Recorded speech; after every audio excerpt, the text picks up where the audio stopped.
Pera? Wala ka? Eh sipag, meron ka ba? Baka wala ka rin, kaya wala kang asenso. Gusto mong yumaman pero lagi kang reklamo. Paano ka ba magkakapera kung tamad ka namang kumilos? Ang tagumpay, hindi yan lumalapit sa mga nakahilata. Kung gusto mong umasenso, galaw-galaw din pag may time. Hindi sapat ang panalangin lang. Samahan mo ng gawa. Dahil walang yumayaman sa puro pangarap lang. Lagi mong sinasabi, wala kang pera at ang hirap ng buhay. Pero kung titignan mo, ano ba ginagawa mo araw-araw?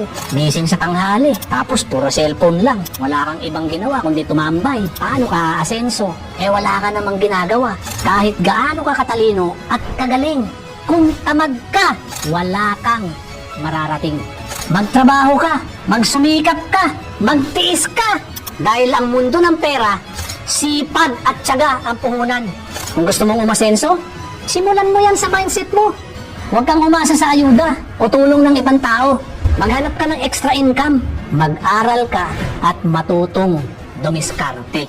Tandaan mo na walang imposible sa taong porsigido at masipag.